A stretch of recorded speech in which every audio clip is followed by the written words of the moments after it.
चल गई। मैं एमडी में भी ऑलमोस्ट टॉपर्स था यूपी के। लेकिन जब एमडी में मेरे साथ हादसा हुआ, बहुत बड़ा हादसा हुआ, क्योंकि मैं सिस्टम के साथ नहीं चलता था। अच्छा, मैं मुझे लगता था जो ठीक है वो ठीक है, बिल्कुल राइट सर। ठीक है? तो हिम्मत होती थी मेरे में कहने की, लेकिन ज़्यादातर स्टूडेंट जो मेरे बैच के थे उनमें ये हिम्मत नहीं होती थी। तो वो जो एक कहते हैं कि चमचागिरी और डिप्लोमेसी वो मुझे नहीं आती थी, जी। तो उसका मैं शिकार हो गया। तो आप यकीन मानेंगे 15 लोगों में से सिर्फ 1 लड़के को एमडी के एग्ज़ाम में फ़ेल किया गया और वो मैं था, अच्छा, जो कि टॉपर था, वन ऑफ द टॉपर्स। वो उसी वजह से कि आप सच हाँ, बोलते हैं, सच बोलता था मैं। उसी वजह से? टीचर नहीं चाहते थे, प्रोफ़ेसर नहीं चाहते थे, वो कहते थे कि जो प्रोफ़ेसर ने बोल दिया वही अल्टीमेट डायग्नोसिस है, तुम तो स्टूडेंट हो, तुम्हें क्या आता तुम्हें है? क्या आता है? ओके। तो मुझे ये बातों का पता नहीं था कि भाई ये पढ़ के पास नहीं होते, कोई भी पढ़ के पास नहीं होता है। ज़्यादातर लोग जो पास होते हैं वो कुछ और करके ही पास होते हैं। तो मैं ये बातें नहीं बताना चाहता, ये तो ज़िंदगी का एक हिस्सा बन के रह गया। लेकिन उसने जो मुझे दुःख दिया, क्योंकि मुझे लगा कि मैं और आगे पढ़ना चाहता था, लेकिन उसकी वजह से मैं आगे पढ़ नहीं पाया। मैं डीएम करना चाहता था ओके। एमडी के बाद, तो शायद डीएम की इसी वजह से आप डीएम नहीं कर पाए? नहीं कर पाया, क्योंकि मुझे लगता था कि दोबारा फिर मुझे कोई फ़ेल करेगा, ये मुझे मंज़ूर नहीं। और एक अंदर से मोटिवेशन भी ख़त्म हो चुका था उस झटका लगने के बाद कि भाई यही सब अगर होना है तो फिर आगे पढ़ के क्या फ़ायदा? एक स्वाभिमानी आदमी को जब हाँ, कोई इस तरह से करता है, सो नो डाउट सर। तो फिर मैं स्ट्रगल में रहा, 5-7 साल निकल गए, जॉब करता रहा, छोटे-मोटे हॉस्पिटलों में काम मिल जाता था। हॉस्पिटल भी जो चाहते थे, वो मैं कर नहीं पाता था। आपको भी पता है कि हॉस्पिटल चलाना कोई आसान काम नहीं है, और हॉस्पिटल का मतलब ही यही है। मैं ये नहीं कह रहा हूँ कि सारे हॉस्पिटल गलत काम करते हैं, लेकिन अब जो सिस्टम बन चुका है, उसमें मेरे जैसे इंसान का फिट होना बहुत मुश्किल है। इसीलिए आपने हॉस्पिटल से भी मैंने कभी हॉस्पिटल से दूरी बना ली।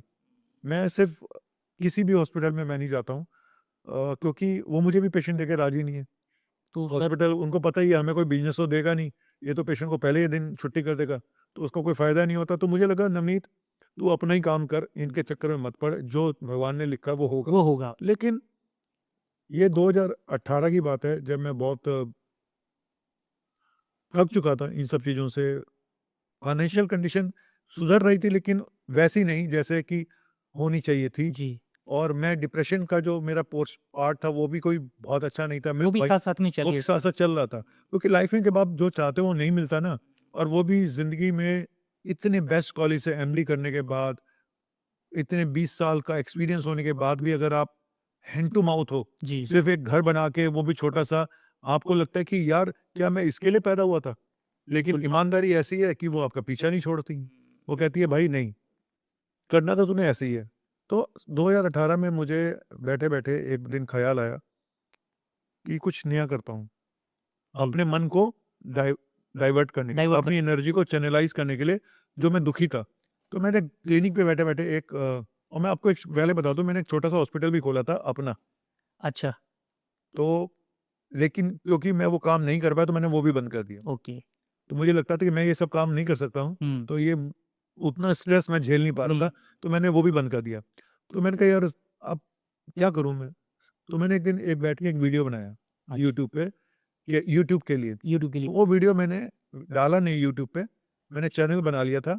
तो मैंने लोगों को, अपने दोस्तों को भेजा, तो उन्होंने बोला कि आप ना कनेक्ट हो रहे हैं लोगों के साथ। अच्छा, तो मैंने कहा ठीक है, लेकिन मुझे दिशा नहीं पता थी कि मुझे करना क्या है। हुँ, तो मेरा इंटरेस्ट हमेशा से acting, comedy, stand up comedy में रहा है, और मैं एक्सटेम्पोर बोलता भी था। तो मुझे लगा कि चल यार, यही शुरू करते हैं।